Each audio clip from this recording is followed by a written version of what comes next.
Saludos, vamos a hacer un programa diferente para que ustedes disfruten las próximas horas, porque sé que lo van a ver más de una vez, porque es gente que ustedes quieren, porque es gente que nos ha dado tantos momentos de alegría a lo largo de décadas enteras. Sí, vamos a hablar de la dimensión humana de Radio Rochela, con dos de sus fundadores, José Ignacio Cadavieco y Américo Navarro. Vamos a conversar con él en este primero de los dos programas que en las próximas horas vamos a ofrecerles a ustedes. ¿Y por qué de Radio Rochela? Porque en este mes de octubre se celebran los 60 años de Radio Rochela, ¿no?, en el aire. Sí, porque sigue en el aire, se ve en YouTube por todas partes. Fue hace exactamente 60 años, en octubre de 1959, cuando apareció el primer programa de Radio Rochela. Esta vez una conversación que hemos tenido, repito, con Cadavieco y con Américo, y dentro de pocas horas vamos a ofrecerles la dimensión humana que le hice cuando en Radio Caracas Televisión tenía ese programa, Dimensión Humana, que estaba ocupando el primer lugar en la sintonía de todas las emisoras. Estaba en el primer lugar de Venezuela, más que las mismísimas telenovelas. Pues bien, vamos entonces con el primero, repito, de los dos programas dedicados a los 60 años de Radio Rochela. Gracias desde Caracas, Efraín Cruz. Bueno, miren quién tenemos aquí. Tenemos nada menos que a José Ignacio Cadavieco y Américo Navarro, porque quién mejor que ellos dos, que son dos generaciones diferentes del programa que ha hecho historia en la televisión. Yo creo que el programa humorístico más importante que ha tenido la televisión desde que se inició con la televisora nacional Canal 5, luego con Televisa y luego Radio Caracas Televisión. Es verdad que hubo programas cómicos importantísimos ya en aquella época, como la Cranoteca de los Genios, por ejemplo, y después el show de Joselo, pero que también se inició en la Radio Rochela. Pero el origen de la Radio Rochela, de quien pueda hablar de ese origen, es el señor José Ignacio Cadavieco, que además pegó una serie de personajes, entre ellos el que yo más recuerdo es el profesor Calcaño. Cuéntanos, José Ignacio, y qué placer verte después de tanto tiempo, ¿no? Lo mismo digo, Napoleón. Sí, es una feliz coincidencia que nos encontramos por aquí, Américo y yo, que estuvimos desde la primera etapa de Radio Rochela a fines del año 1959. ¿Cómo empezó? Pues mira, empezó porque Tito Martínez del Box, que estaba haciendo aquí, produciendo el programa La Cranoteca de los Genios y el noticiero radial del Observador en Radio Caracas, planificó llevar a cabo también en Venezuela un programa que él hacía en radio en Argentina, que se llamaba La Gran Cruzada del Buen Humor, que era con buen humor, cantando, con buen humor soñando, vamos por todas partes, risa desparramando. Por eso la cruzada, riendo a carcajada, nos llena todos de alegría y buen humor, del buen humor. Bueno, ese tema lo tenía el programa de radio en Argentina. Y Tito Martínez empezó a buscar gente para hacerlo en Venezuela. Era como una estación de radio donde ocurrían problemas, se ligaban las conversaciones, les fallaban los artistas y lo tenían que ir resolviendo sobre la marcha. Yo en esos días estaba estudiando en la Facultad de Arquitectura y ya habíamos hecho 2 o 3 espectáculos. En esa época se llamaban actos culturales, luego lo llamamos el show de arquitectura, donde hacíamos recluta de compañeros que hacían imitaciones o cantaban o tenían un dúo o eran expertos pianistas o lo que fuera, y entonces hacíamos un evento en el cual cobrábamos una entrada extraordinariamente cara, del orden de los 2 o 3 bolívares, que iba a formar el fondo pro viaje de los de quinto año. Un día iba saliendo yo de la facultad y me encontré a Efraín de la Cerda, que era amigo mío porque éramos radioaficionados los dos. Él estaba estudiando periodismo y le dije: mira, Efraín, aquí tenemos un show. Perdona, que estaba trabajando en Radio Caracas Televisión, en la Cranoteca de los Genios, con Tito también. Y entonces le dije: mira, tenemos un show aquí de imitaciones, hacemos imitaciones a los profesores, cantantes y todo, si quieres venir. Me dice: mira, el que está buscando imitadores es Tito Martínez del Box, el productor de Creanoteca de los Genios, porque van a sacar un programa que se llama La Gran Cruz Álbum Humor. ¿Por qué no te vas y te entrevistas con él? Y yo, bueno, ni corto ni perezoso arranqué. Me hicieron una entrevista y Tito me dijo, ok, te vienes el lunes para ensayar porque el miércoles empezamos al mediodía. ¿Cuánto vamos a cobrar? Me quedé loco con la cifra porque para mí, que era un estudiante de arquitectura buscando 4 apoyas para completar medio, la cifra que me ofreció me parecía fabulosa y empezamos. ¿Y no la vas a decir? 150 bolívares por programa. Pero el bolívar estaba a 4.30. 4.30. Aquello era millonario. Uno con eso. Millonario. Para que te des una idea, mi primer carro fue un Austin A30 que compré usado, me costó 1.000 bolívares. Imagínate. O sea que con 7 programas ya lo pagaba. Pero en los años 60 un Volkswagen costaba 3.000 bolívares. 3.500. Sí, que era el carro de los estudiantes universitarios. Sí, sí, sí. El problema con los Volkswagen es que las mujeres, cuando se les paraba el carro, abrían el capó, creían que le habían robado el motor. Que tenían el motor atrás. Y entonces hablas con Efraín. Okay, y entonces, te dice Efraín, mira, andan buscando. Sí, ok. Entonces, bueno, fui para el primer programa. En el primer programa... O sea que tú estuviste en el primer programa, sí, de cuando la Radio Rochela era parte del show de las 12. El show de las 12. Sí. En el show es el show de las 12. El gran hit de la televisión. Para que veas que era fanático. En ese programa hacían sketches cómicos. Charles Barry y Enrique Maíz. Charles Barry hacía el famoso Afloja, Cogollito y Cogollito y todo eso. Bueno, entonces hacemos el primer programa. Yo, con tremenda barba, me tocó hacer una imitación de Fidel Castro. Muy, muy hambriento porque era muy flaquito en aquella época, pero parece que la cosa quedó bien. Pero eso en el año 59. En septiembre, a fines de septiembre del 59. Y en ese Fidel programa, Castro era un héroe mundial llegado, y no sé qué, y acababa de llegar a Venezuela a pedir plata. Bueno, resulta que en ese programa estaban Beto Parra, que es de Maracaibo, estaba Semillita. Ajá, Papaito. Ok. Estaba... ¿Tú eres de los fundadores también? Sí, claro. Okay. Ah, no sabía. Bueno, y estaba el bajito morenito Pilingo. Ajá, Pilingo. Estaba Pilingo. Sí. Estaba Jorge Citino. Sí. Estaba Eduardo. Charles Barry. Ajá. Eduardo, el hijo de Tito. El hijo de Tito. El coproductor era José Antonio Gutiérrez. Imagínate tú. Era la mano derecha de Tito. Ajá. Ok, ese fue el primer programa. Ay, Joselo. Joselo ya estuvo también en el primer programa. Ajá. Tengo la foto de los dos en el primer programa. ¿Y qué hacía Joselo en ese primer programa? Joselo en ese programa cantó como un cantante español. Y en otro programa ya empezó a hacer... Ya vamos al segundo. Okay. Ya vamos al segundo. ¿Y tú qué hiciste en el primer programa? Bueno, con Malpica, como yo hacía ruidos, efectos de sonido y en Bambilandia empecé con eso.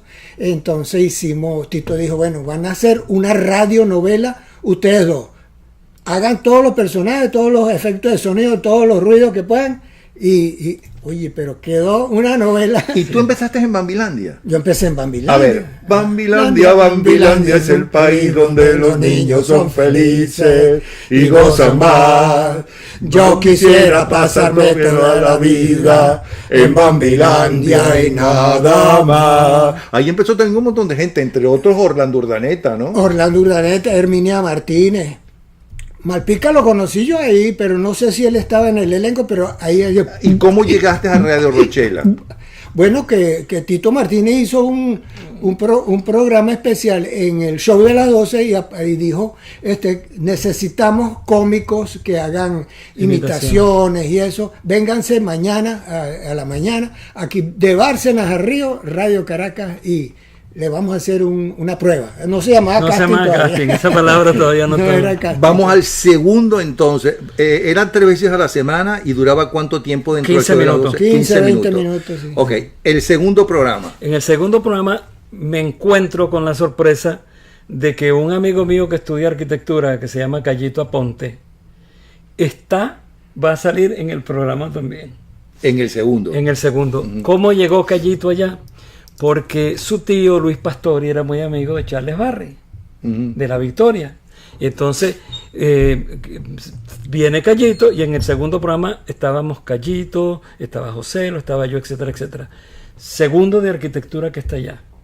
Pero no es como la gente decía, que Tito Martínez del Bosch vio que había un show en arquitectura y decidió hacer un programa. Eso es lo que yo creía. No, eso es falso. Tito Martínez tenía su programa ya hecho. Hay una película que se llama Cuidado con las imitaciones, que se puede conseguir en YouTube, donde es lo mismo que luego fue Radio Rochela.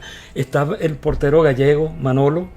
Está el que imitaba a Hugo, al cantante de tango, el que imitaba Hugo a Jorge del Carril. Negrete, Hugo del Carril. El que imitaba a Jorge Negrete, a Nini Marshall. Todos los artistas famosos argentinos tenían su doble en el programa. Y eso es lo que hacían en Radio Rochela. De repente decían en Radio Rochela, bueno, esta noche, señoras y señores, viene a cantar Alfredo Sadel. Y entonces llegaba de repente el que llegó, don Tito, que Alfredo Sadel no puede venir porque chocó y está todo en el hospital, no viene. Y dice, ¿cómo hacemos? Los anunciantes perdieron. Y entonces tú, imita tú a Alfredo Sadel. Entonces lo maquillaban y empezaba a cantar como que era Alfredo Sadel. Y en medio de la actuación venía Alfredo Sadel, herido del choque y tal, y le decía, no, ese no es Alfredo soy yo. Y así lo hacían con mucha gente. José Ignacio, ¿y cómo tú podías estudiar arquitectura, que es para volverse loco, porque ustedes son, los estudiantes de arquitectura son unas auténticas víctimas de esos villanos que son los profesores, ¿no? Por un lado, que deben terminar todos en psiquiátrico desde siempre, y además tienen fama, ¿no? Esos profesores, más la televisión, más que tú eras un líder estudiantil, ¿no? Sí, yo era presidente del centro de estudiantes. ¿Cómo podías hacer eso? La verdad es que no me lo explico. Debe ser nadie se lo explica. Debe ser que me lo tomé con calma. Me tomó más de 5 años graduarme, lógicamente. Yo entré en el 56, salí en el 66 y salí de la facultad donde era feliz. Porque me puse como meta que para contraer matrimonio, que era una cosa que quería definitivamente hacer con mi novia, tenía que graduarme. Entonces no me quedó más remedio que graduarme. Por eso, unos meses antes, en noviembre del 65, en los mejores términos y con la mayor cordialidad del mundo, yo le dije a Tito, hasta aquí no. Sí, pero la Rochela, dentro el show de las 12, duró 3 meses. A los 3 meses desapareció. ¿Qué pasó entonces? Resucitó como Radio Rochela, porque antes era la gran cruzada del buen humor, y después se convirtió en Radio Rochela. En un programa aparte en la noche. En su hora de siempre, el lunes a las 8. Exacto. Imagínate tú. Okay. Ese programa tenía una peculiaridad, que lo patrocinaba Ron Santa Teresa. Y entonces hasta las cuñas parecían de Radio Rochela, porque las escribía Graterolacho y la gente de Corpa, y las hacían Miguel Toro y el tío Saume. Entonces hasta las cuñas parecían dentro del programa. Qué gran persona, qué gran artista, qué gran caricaturista, qué gran humorista y qué gran compositor fue Manuel Graterol, ¿no? Graterolacho, y qué gran publicista. Yo no sé por dónde agarrarlo, porque por donde la agarre es una estrella. Y una bellísima persona. Hicimos una reunión en mi casa porque íbamos a hacer una revista humorística que se llama El Sapo Raúl. Fue que él tenía la fijación con el tema del sapo. Que reunía sapos, y Sí, todo el mundo le regalaba sapos. Los coleccionaba, sí. Pero como creativo, nosotros hicimos una gira promocionando unos productos de la Union Carbide, Ruggiero y yo, que estuvimos como 4 semanas girando por las principales ciudades de Caracas, y escribí unas cuñas y escribí unos versos para cada ciudad que eran una maravilla. Y como poeta, ni hablar. No todo el mundo sabe que algunas de esas canciones sensacionales favoritas de todos son... Como poeta serio y como poeta humorístico. Sí. Y como compositor serio y compositor humorístico. Sí. Impresionante. ¿Y por qué te vas de La Rochela? ¿Y cuánto tiempo estuviste? Yo estuve hasta noviembre del 65. Oye, bastante tiempo. 5 años. Yo estaba graduándome, me quería casar, quería formar una compañía de publicidad que duró algún tiempo, se llama Creativos Asociados. Y yo me había dicho que esto era una etapa mientras estudiaba, pero no me veía como carrera. Pero ejerciste la arquitectura. Ejercí la arquitectura muy brevemente, hice algunos pequeños proyectos, sobre todo lo que llaman arquitectura efímera, algunas exposiciones, algunas remodelaciones, cosas de esas, y lo ejercía por me han puesto porque mi mujer se graduó también de arquitectura y entonces yo era como una especie de colaborador interno. Pero de que haya un edificio hecho por mí, no lo hay. De que haya una quinta, no. Nuestra casa la diseñó mi señora. Claro, yo metí la cuchara, opinaba como cliente, como cosocio, como participante, pero no ejercí la arquitectura. Pero reconozco que lo que aprendí allá me ha sido súper útil en toda la vida. Américo, ¿y cuántos años has estado tú en Radio Rochela? En Radio Rochela, sumando, porque la Rochela se dividió. Sí, y te fuiste para el 8, ¿no? Me fui para el 8, al programa Sin Nombre. Sin Nombre, con Tito Martínez. Con Sí, Tito claro. Martínez, claro. Y Tito Martínez iba a llamar el programa Rochel 8, porque era el Canal 8 y la Rochela. Y íbamos a empezar y llegaron los abogados de RCTV y dijeron, miren, no pueden usar porque tenemos registrado todo lo que empiece por Roche. Todo. Chale. Y por eso lo llamó el programa Sin Nombre. Y Tito dijo, no, entonces, ponele Sin Nombre. Está bueno. Pero después regresaste. Sí, bueno, no, cuando se terminó el programa que lo cortaron porque vendieron CBTV, lo compró el gobierno, nos quedamos con Trigu, porque Tito había Arnaldo tenido un Trigu, accidente sí. y Sí, había muy dejado. grave el pobre. Sí. Sí. Entonces nos quedamos con Trigu y Trigu dijo, bueno, ustedes siguen cobrando porque el canal no quiere más el programa, pero yo soy su jefe y yo les voy a seguir pagando. Y nos fuimos para Venevisión. En Venevisión, Ajá. en Venevisión nos contrataron por 2 años y ninguno de los programas funcionó como con Tito, como la Radio Rochela, no. Sí. Ahí se hizo un programa Chisparate, el Circo y otros programas más, como con Perucho Conde y eso. Pero a los 2 años, al año pues, ya quitaron los programas y yo quedé cobrando mi sueldo por un año, pero no podía irme para otro canal. A mí me llamaron de Radio Caracas, mira, ¿quieres volver para La Rochelle? Mira, tengo contrato todavía por un año, si puedo, cuando se me termine el contrato y yo no quiero echar un carro en Venevisión, yo vengo para Radio Rochela. Me dijo, ok, está bien. Esperé el año, cuando volví, me dijeron, no, mira, no hay presupuesto. Ah, caramba. Quedé bueno como a destajo, pero trabajaba en CBTV, en Venevisión con Amador Bendayán en Sábado Sensacional. Amador siempre me llamaba, trabajé con Lucho Navarro, que hacía los mismos ruidos que yo. Sí. Y hicimos un show entre los dos y eso quedó bien bueno. Pero yo no tenía sueldo como fijo, como quería tenerlo. Sí. Pues.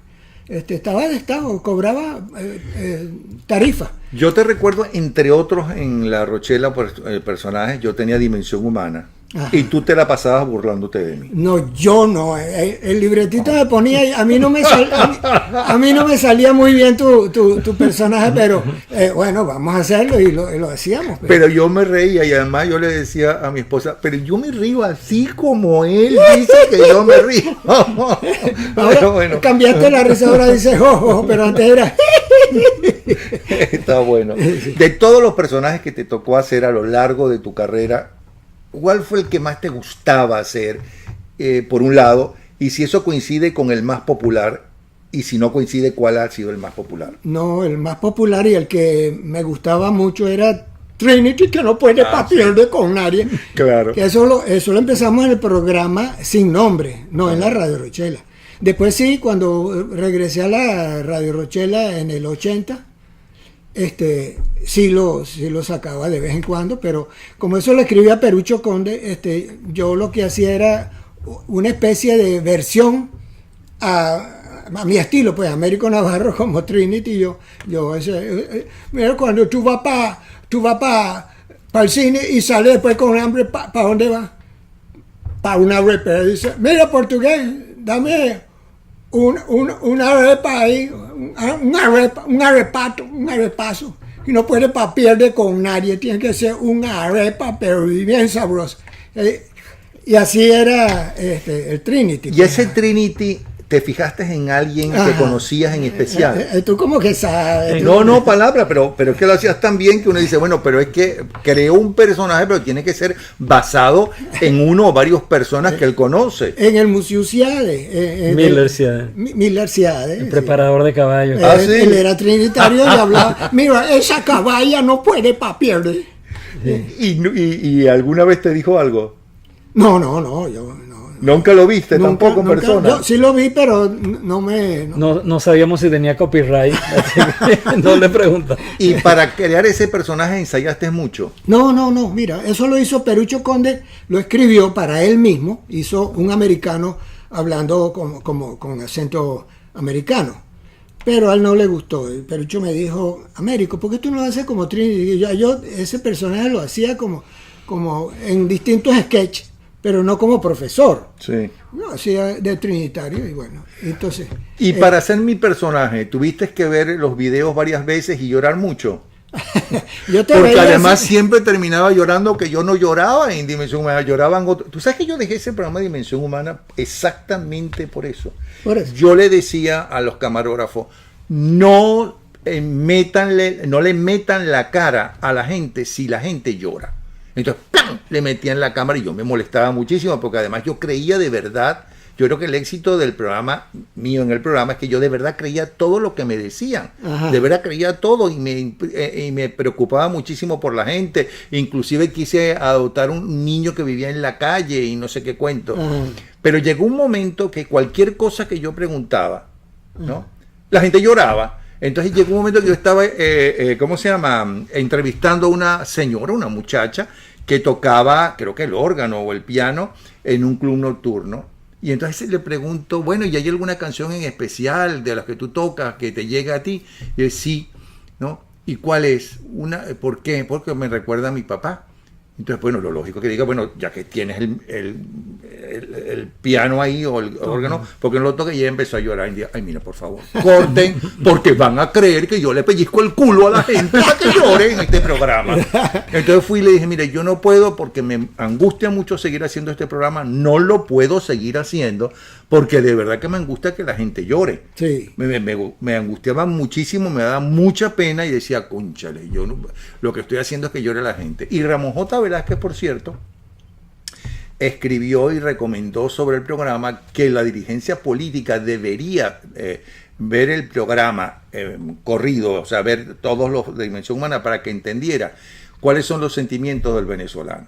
Ajá. Ese programa me dio mucha satisfacción, pero me dio muchas grandes tristezas, pero conseguimos gente bonita. Pero es que se corrió la voz de que tú no querías que nadie llorara en tu entrevista. Es que es verdad. Bueno, pero la Radio Rochela se aprovechó de eso. Ya lo y sé. Entonces hicimos la parodia de tú entrevistando a Lila Morillo, que era una llorona. Está en YouTube, lo acabo de ver. Bueno. Todo está en YouTube. Todo está, sí. Bueno, y entonces por eso, no sé si de verdad tú la entrevistaste. Sí, yo hicimos en La Dimensión Humana de Lila Morillo. Y ella lloró. Y cuando no lloraba Lila Morillo y cuando no se operaba. Si pasó la vida llorándose y operando. Bueno. Y no necesitó a José Luis Rodríguez para llorar. Imagínate, después lloraría más. No sé. ¿No te acuerdas que además fue actriz e protagonizó telenovelas y todo? María Mercedes La Chinita, creo que sí. Ella era cantante y actriz. Sí. Y muy bonita. ¿Te pegó la salida de Radio Rochela? Bueno, claro, era mi segunda casa. Primera fue Bambilandia y mi segunda casa fue la Radio Rochela. Estuve 26 años en Radio Rochela y me pegó, pero yo tenía ya 20 años en Venevisión con Chéverísimo, A que te ríes y Cásate y verás. ¿Y a ti te pegó? Porque tú ya no tenías nada que ver ni siquiera con la televisión. A mí me dolió mucho porque apreciaba mucho la gente que había ahí. En el primer programa conocí a el que hacía el gallego, Enrique Alzugaray. Enrique Alzugaray. Que era un actor cubano. Era muy bueno. Calidad de persona increíble. Sí. Buen profesional. Nos aconsejaba a nosotros que éramos unos recién llegados. Sí, era un niño. Me hice muy amigo de Joselo, reforcé la amistad que tenía con Callito, con Américo, con Argenis, con Pedro Elías Belisario, que lo conocí en la Universidad de Zuria, toda esa gente, y era como una especie de dejar de convivir.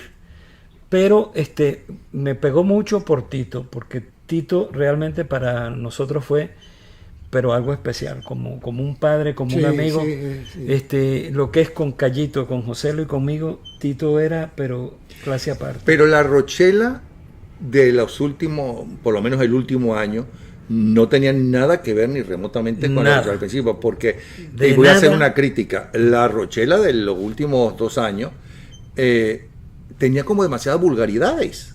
Yo sé que el lenguaje del venezolano bajó, en realidad el lenguaje mundial bajó, pero cónchale, sí, era como esa no era la Rochela de toda esa época. Te voy a contar una cosita. Seguía haciendo unos chistes buenísimos, sí, no sé cuánto, pero a mí me gustaba ya algunos sketches vulgares. Sí, que se veían venir antes de arrancar. Pero fíjate, cuando Radio Rochela empezó a las 8 de la noche, lo veía toda Venezuela.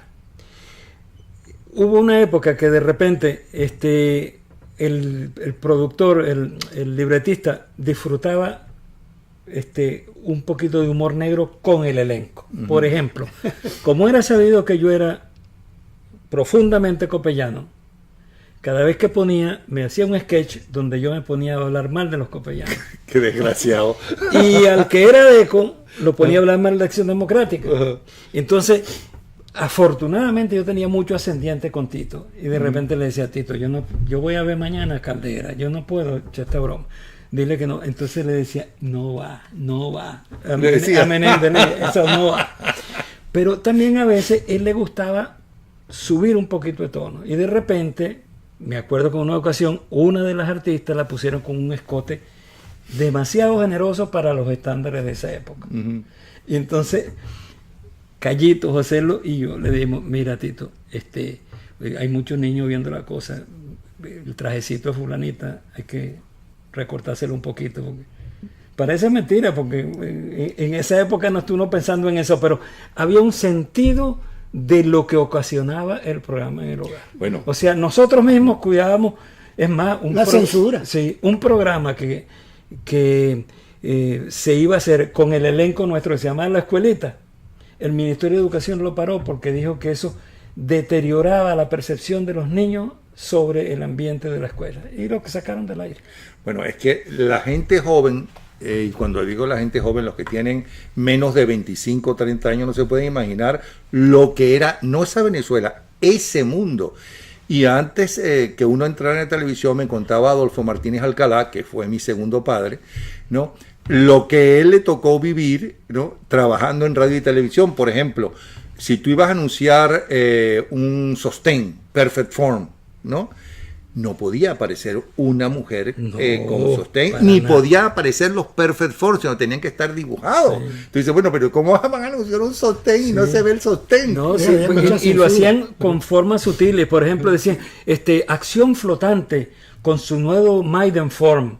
Y lo demás te lo imaginarías tú, pero no ponían a alguien que viera que permitía flotabilidad. Pero eso no era así al principio de la radio, porque a mí me contó Cecilia Martínez, que fue mi segunda madre y que fue fundadora de Broadcasting Caracas, Radio Caracas, algunas de las cuñas que le tocó ella decir, como el del jabón Laúd, de doble sentido. Sí. O sea, que eso de lo fueron eliminando. Sí, yo creo que había una cosa que se llamaba la Comisión Supervisora de Radiodifusión, en la cual después yo pertenecí por un tiempo, que era muy estricta con eso. Estamos hablando mucho y se fue no tenemos luz, voy a encender las luces, porque parecemos unos fantasmas. Okay, fantasmas del pasado. Mira, ahora por lo menos nos vemos. Sí.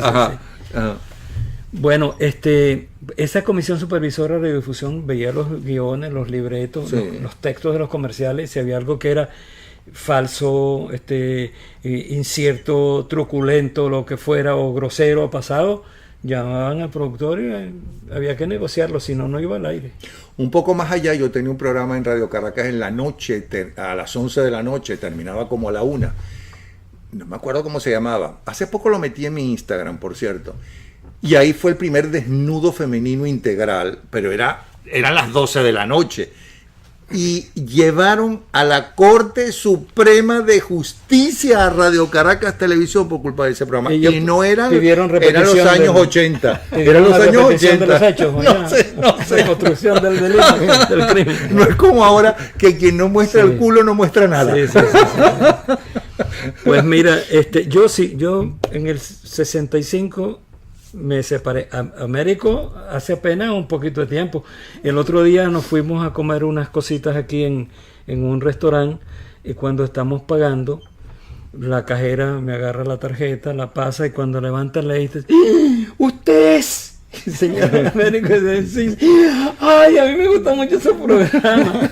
Así que imagínate tú la clase de popularidad que no habrá adquirido Américo en todos esos años de... ¿Y ahora qué estás haciendo? Yo ahorita estoy primero rezando muy duro, porque yo soy un hombre de fe y tengo muchas ganas de que me oigan y me complazcan en permitirme empezar a participar en la reconstrucción del país. Y estoy controlando a control remoto mi empresa de 40 años en Venezuela, donde todavía quedan algunos empleados, algunos de los cuales tienen hasta 30 y pico de años conmigo.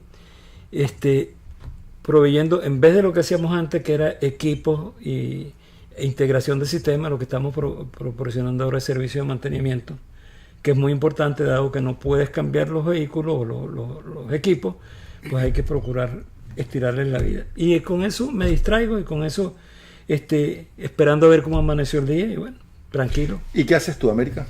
Bueno, yo en realidad, te digo, estuve trabajando casi hasta hace 2 años, que quitaron el programa en Venevisión, y mira, casualidad de la vida, del destino, no sé qué, ya yo estaba obstinado de la pesadilla que está ocurriendo, que me llega mi hija, que tenía ya 20 años aquí en Estados Unidos, y me dice: papá, mamá, les llegó la residencia permanente, vénganse.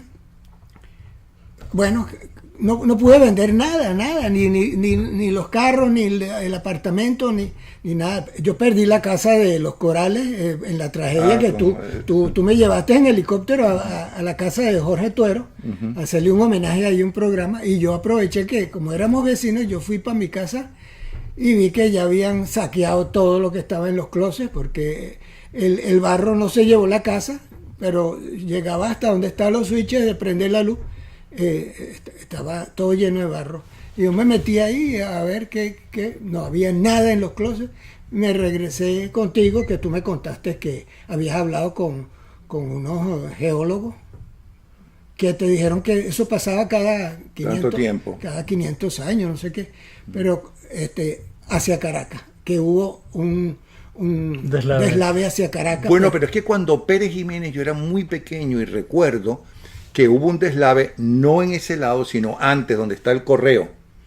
Yo recuerdo que se llevó unos ranchos, porque cuando Pérez Jiménez todavía quedaban ranchos. En la quebrada de Catuche, pero nada que ver. No, pero del lado de La Guaira, digo yo. No, yo no recuerdo mucho de eso. ¿Y cómo era Tito Martínez del box? Tito era, te lo voy a empezar al revés, el peor negociante del mundo. Malo para los negocios como él solo. Era un soñador. Le encantaban los retos, le encantaban las cosas difíciles, y cuanto más difícil era hacer algo, más le gustaba. Fue en Argentina uno de los primeros que transmitía fútbol por radio. Se fue a hacer entrevistas a Hollywood con un grabador y con una gente. Tenía programas de radio. Vino a Venezuela a producir el noticiero de Radio Caracas. Producía el programa que hacía José ¿Cómo Nara. Que noticiero? ¿El Observador Creole? Él vino pero en radio. ¿Sí? En radio, sí. Y después en televisión. Y producía el programa, ¿tú te acuerdas de José Nar? Claro. ¿Te acuerdas que él hablaba con un muñequito que atrás tenía un muñequito? No me acuerdo. No. Okay. Me acuerdo del nombre, José Nar. Ok, José Naranjo Gonzalo. Él era el secretario de la Cámara Venezolana de Radio y Televisión. Bueno, Tito, no te vayas tan allá que no se te ve. Tito tenía un programa que detrás tenía como una ventanita. Que él pintaba, que terminaba el pintado. Había un muñequito que hablaba y le decía: mire, mañana vamos a hacer tal cosa porque hay fútbol. Y eso lo describía, lo dibujaba todos los días Luis Eduardo Mejía. Lo filmaban en una cámara de animación. Que tenía un programa en Canal 5, Mejía y sus dibujos. Sí, señor, el mismo. Y venía y lo hacían aquí con un aparatico que tenía. En síntesis, era un soñador, era excelente persona, era muy buen padre, muy buen esposo, muy buen patrono. Y yo creo que nos está mirando ahí arriba. Un saludo, Tito, porque creo que se ganó el cielo con todo el trabajo que hizo. ¿Y tú cómo lo veías? Igual que José Ignacio, era como un padre para nosotros, sí. Era excelente. Y bueno, como dice José Ignacio, era tan soñador que le compraron una emisora de radio a Monseñor. Claro, lo que es Radio Capital. Que tú trabajaste también. Y sí, pero no en esa primera etapa. En la primera etapa trabajó. Con Osvaldo Yepes. En la primera etapa trabajó Gilberto Correa y demás.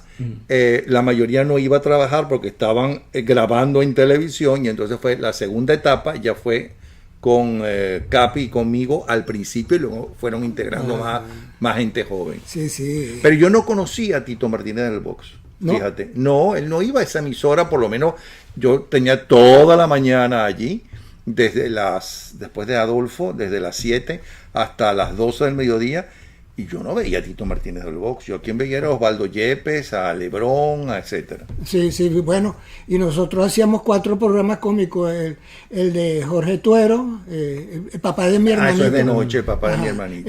La Cueva de Bólido, que era con César Granado, la Radio Rochela Radio. Que era al mediodía, que lo trajeron de Radio Caracas a Radio Capital. Y bueno, de Radio Caracas Radio, digo. De Radio Caracas Radio. Por cierto, que Tito hizo un programa que era maravilloso, que se llamaba Todo el Año es Navidad, que era con Rafael Briceño, que era situaciones en las cuales le resolvía un personaje que resultaba ser San Nicolás. Okay, era muy bonito ese programa de televisión. Yo recuerdo el nombre, pero no recuerdo el programa. Todo el Año es Navidad. Bueno, no se pueden quejar, ¿no? Volcamos toda nuestra historia. No pusimos malas noticias, porque las noticias, si son malas, son buenas noticias, ¿no? Pero bueno, no, eso en el mundo entero, en el periodismo. Las cosas cuando funcionan bien no son noticias. Sí. Pero últimamente, como la mayoría de las cosas no funcionan bien, van a empezar a hacer noticias. Esas cosas cuando empiecen a funcionar bien. Bueno, gracias, José Ignacio. Gracias, Américo, de verdad. Gracias, Napoleón. Y gracias a toda la gente de Radio Rochela que nos ha hecho felices durante tantas décadas, y donde nacieron grandes artistas. Sí. Entre ellos, por ejemplo, ya lo mencionamos, Joselo, por citar uno, Callito Aponte, en fin. Gracias a ustedes, y así nos estamos despidiendo. Nos vemos entonces en 24 horas, volvemos a estar con ustedes y la historia y análisis de las próximas 24 horas.